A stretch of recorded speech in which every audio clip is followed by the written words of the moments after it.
Sermon outline 3 మాటలు. మొదటి మాట పేరెంట్స్, రెండవ మాట ప్రిపరేషన్, మూడవ మాట పర్సనాలిటీ. దేవుని అవసరము తీర్చగలిగిన పేరెంట్స్ వారు ఎట్లున్నారో చెబుతాను. దేవుని అవసరం వారు తీర్చడానికి ఆ ఆగమన దూతను వారు ఎట్లా ప్రిపేర్ చేశారో చెప్తాను. తరువాత వారు ప్రిపేర్ చేసిన వ్యక్తి యొక్క పర్సనాలిటీ ఎట్లా ఉందో నేను మీతో చెప్తాను. వెరీ సింపుల్ అవుట్లైన్, మీరు జ్ఞాపకం పెట్టుకోండి. చెప్తారా ఒకసారి? మొదటి మాట వెరీ గుడ్, రెండవ మాట ప్రిపరేషన్, మూడవ మాట పర్సనాలిటీ. సరే, ఇప్పుడు మనం చదివిన వాక్య భాగంలో ఆ పేరెంట్స్ని మనం చూస్తాం. ఏంటి పేరెంట్స్ గురించినటువంటి వివరాలు? అందులో 2-3 తలంపులైనా మీకు చెబుతాను. చూడండి, లూకాసు సువార్త 1వ అధ్యాయం. లూకాసు సువార్త 1వ అధ్యాయం నేను చదువుతున్నాను. చూడండి, 6వ వచనం చూస్తున్నారా? వీరు ఇద్దరు, అమ్మ ఒకరు కాదు, భర్త కాదు, భార్య కాదు, వీళ్ళు ఇద్దరు కలిపి పరిశుద్ధాత్మ దేవుడు మాట్లాడుతున్నాడు. వీరు ఇద్దరు ప్రభు యొక్క సకలమైన ఆజ్ఞల చొప్పునను న్యాయ విధుల చొప్పునను నిరపరాధులుగా నడుచుకొనుచు దేవుని దృష్టికి నీతిమంతులై ఉండిరి. ఈ ఒక్క వచనంలో ఈ పేరెంట్స్ గురించి 2 క్వాలిటీస్ మనకు కనబడతాయి. నాతో ఉన్నారా? ఇందులో ఫస్ట్ క్వాలిటీ ఏంటనంటే దేర్ పొజిషన్. వారు ఏ స్థానాన్ని వారు కలిగి ఉన్నారు. ఏంటి వారు కలిగి ఉన్న స్థానం అంటే, వారు దేవుని దృష్టిలో వారు ఎట్లయి ఉన్నారట? చెప్పండి, వారు ఎట్లయి ఉన్నారట? నీతిమంతులై ఉన్నారు. నీతిమంతులై ఉన్నారు. ఇప్పుడు ఒక మాట మిమ్మల్ని అడగాలి, అసలు నీతిమంతులు అవ్వడం అంటే ఏంటి? నీతిమంతులు అవ్వడం అంటే ఏంటి? నీతిగా బ్రతకడమా? అది క్రియల మూలంగా వచ్చే నీతి. దాని గురించి బైబిల్ ఒప్పుకోదు. మరి నీతిమంతులుగా ఉండడం అంటే ఏంటి? దేవుని దృష్టి ఎదుట నువ్వు ఎన్ని మంచి క్రియలు చేస్తే నీతిమంతురాలు కాగలుగుతావు? మీరు ఎన్ని నీతి కార్యాలు చేస్తే దేవుని ఎదుట మీరు నీతిమంతుడని మీరు అనిపించుకోగలరు? మనం ఎన్ని చేసినా కానీ మన దగ్గర లోపమే ఆయన చూస్తాడు. మన క్రియలను బట్టి నీతిమంతులం అవుదామని ప్రయత్నం చేస్తే, ప్రియులారా, ఎన్ని మంచి క్రియలు చేసినా కానీ ఖచ్చితంగా దేవుని దృష్టిలో మనం పాపులుగానే కనబడతాం. ఇది ఎట్లుంటుందో చెప్తాను చూడండి. కొంతమంది మేము మంచి నీతి కార్యాలు చేస్తున్నాం కదండి, లంచం తీసుకోవట్లా, ఎవరికి అన్యాయం చేయట్లా, చర్చికి పోతున్నాం, కానుకలు ఇస్తున్నాం, ఎవరైనా అవసరాలు ఉన్నారని తెలిస్తే వారికి సహాయపడుతున్నాం, మేము నీతిమంతులం అనుకుంటారు. వినండి, మీ నీతి ఎంత గొప్పదైనా క్రీస్తుకు వేరుగా నీ క్రియలను బట్టి సంపాదించుకున్న నీతి దేవుని దృష్టికి యోగ్యమైన నీతి కాదు. ఇది ఎలా ఉంటుందంటే, కుండ నిండా పాలు పోస్తేమి, కుండ నిండా పాలు పోసాం, ఎవండి ఈ పాలన్నీ మన నీతి క్రియలు. మనం అనుకున్నాం కుండ నిండా ఎవండి కల్తీ లేని నికరమైన ఖచ్చితమైన తెల్లని పాలు నేను వేసాను అనుకున్నాం. వేసిన తర్వాత కొద్దిసేపు చూడగానే ఆ పాలు ఇట్లా పెట్టి చూస్తే పాలన్నీ విరిగిపోయినాయి. అదేంటి ఇట్లా విరిగిపోయినాయి? నేను అన్ని ప్యూర్ మిల్కే వేశాను కదా, ఇందులో ఏ కలంకం లేని వేశాను కదా, ఈ కుండలో పోసాను కదా, మరి ఏమైపోయినాయి నా పాలన్నీ ఇరిగిపోయే కారణం ఏంటనంటే, నీకు తెలియదు ఆ కుండ లోపల ఎక్కడో చిన్న మజ్జిగ బిల్లుంది, చిన్న పెరుగు ముక్కుంది. నువ్వు పోసినటువంటి కుండ నిండా పాలే, కానీ నీ లోపల ఉన్న చిన్న ఆ పెరుగు ముక్క ఈ పాలన్నీ ఏం చేసింది అన్నట్టు? చెప్పండి, మాట్లాడండి, ఏం చేసింది అన్నట్లు? విరిపేసింది. కనుక నీ నీతి కార్యాలు కుండ నిండా వేసినంత పాలు లాంటివైనా నీ లోపల ఉన్న పాప నైజం అనే ఆ పెరుగు ముక్క నీ పాలన్నీ విరిచేస్తుంది. అంతే, నీ నీతి కనబడదు ఇంకా దేవుని ఎదుట. కాబట్టి దేవుని ఎదుట నీతిమంతులు అవ్వడం అంటే, వీళ్ళిద్దరూ హస్బెండ్ అండ్ వైఫ్, వీళ్ళిద్దరూ దేవుని ఎదుట నీతిమంతులుగా వారు ఒక మంచి పొజిషన్లో ఉన్నారంటే వారు ఎట్లా నీతిమంతులు అంటే 2 మాటలు మీతో చెప్పాలి. మొదటి మాట, వారు క్షమాపణ పొందారు. రెండవ మాట, వారి పాపం యొక్క రికార్డ్ అంతా తుడిచివేయబడింది. Forgiveness and forgetfulness. దేవుడు క్షమించాడు, వారిని క్షమించడంతో పాటు వారి పాపాన్ని మర్చిపోయాడు ఆయన. అందుచేత వారు దేవుని ఎదుట నీతిమంతులుగా వారు కనబడగలుగుతారు. వింటున్నారా ఈ మాట?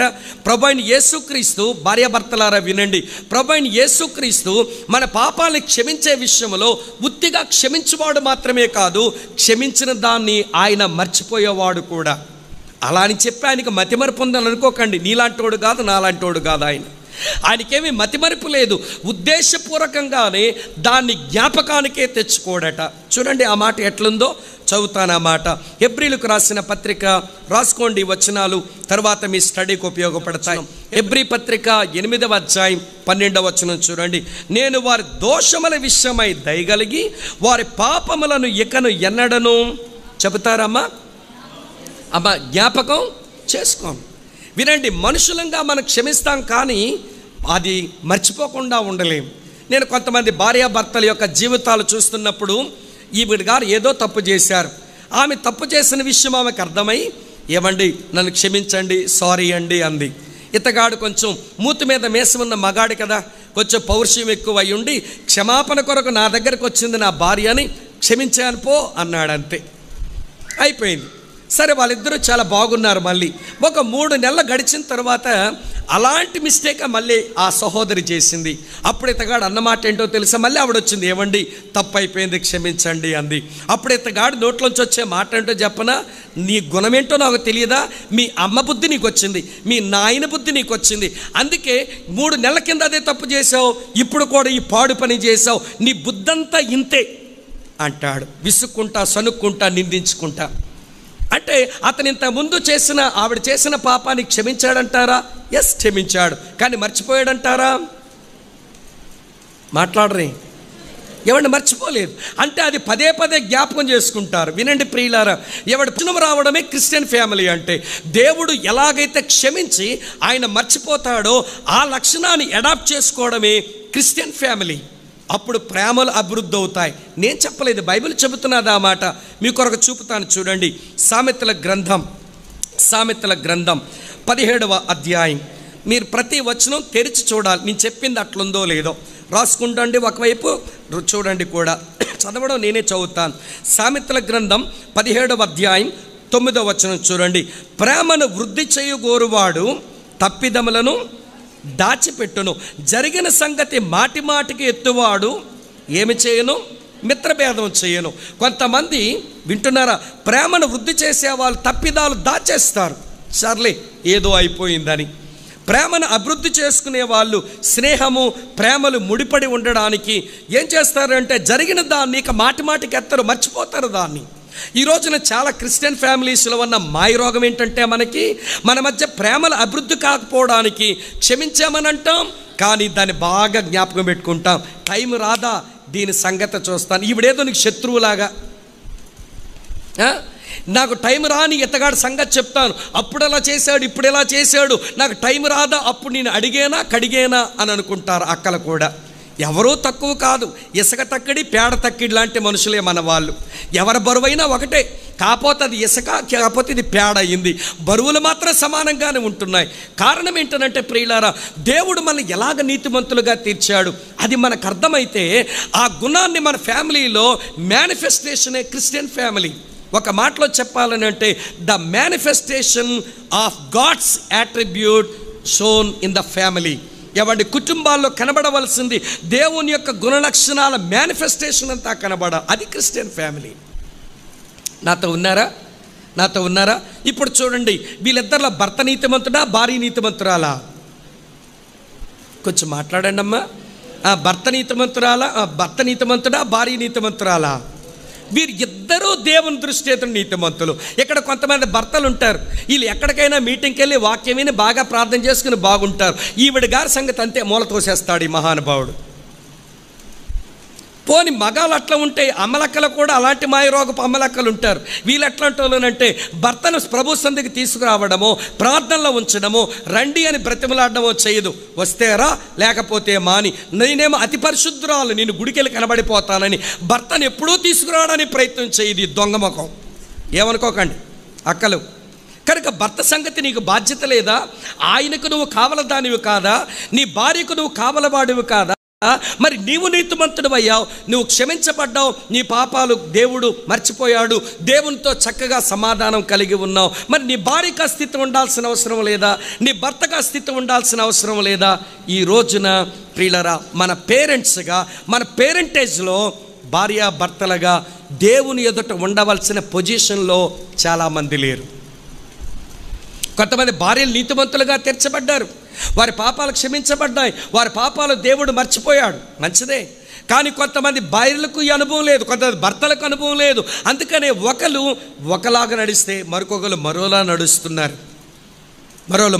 నడుస్తున్నారు. ప్రియులారా, ఇద్దరు ఎవండి ఒక ఈక్వల్ గ్రౌండ్లోనికి ఒక కామన్ గ్రౌండ్లోనికి రావాలి.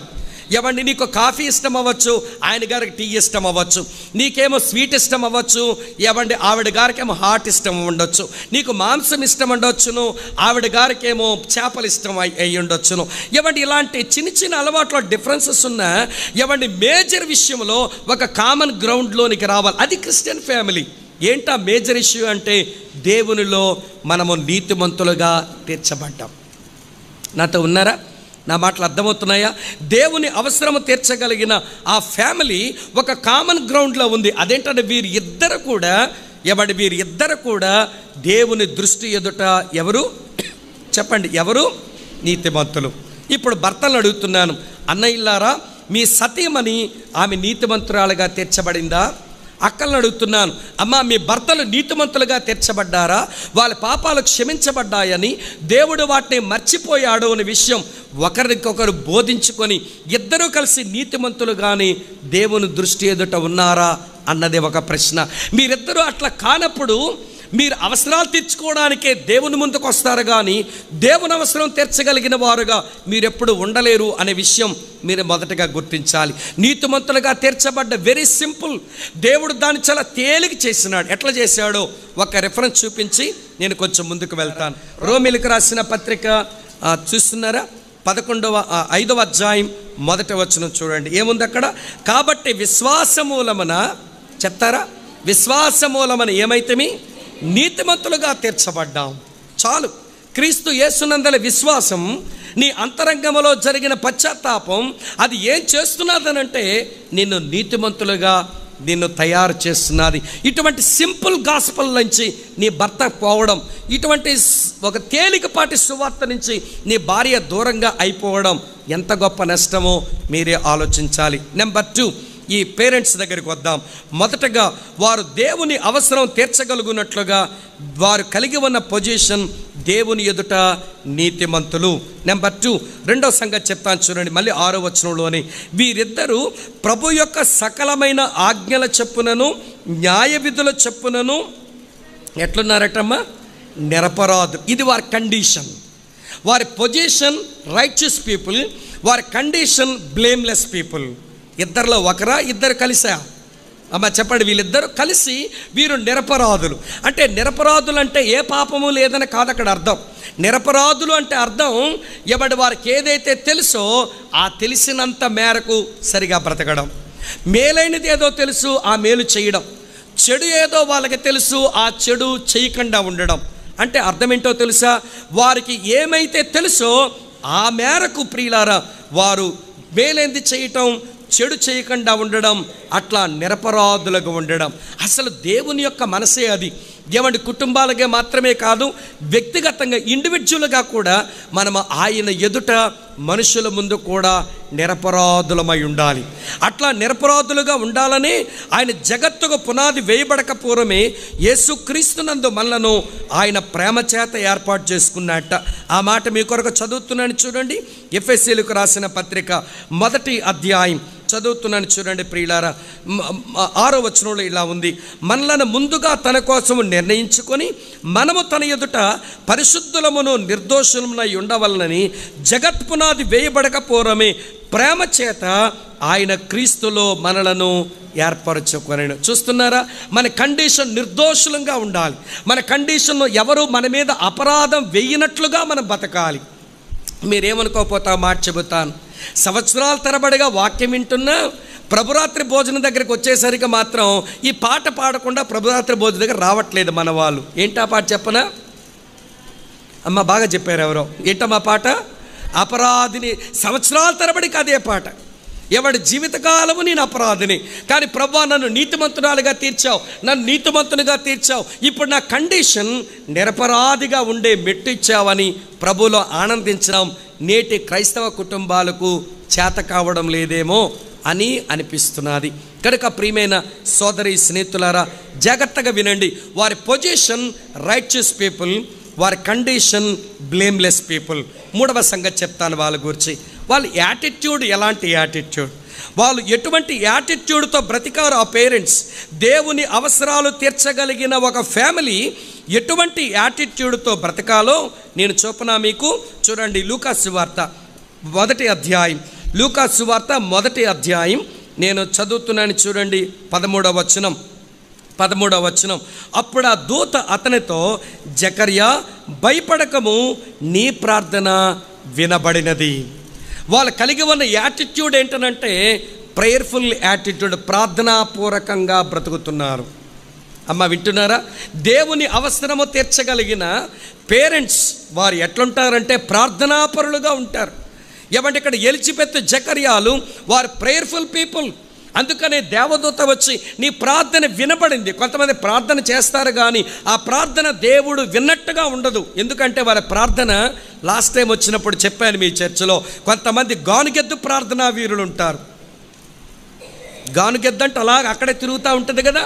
కొంతమంది వారి ప్రేయర్ అంతా కూడా వాళ్ళ ఇంటి చుట్టే, నన్ను దీవించు, నా భర్తను దీవించు, నా పిల్లలను దీవించు, ఈ పాడు ప్రార్థనలు చేస్తారు.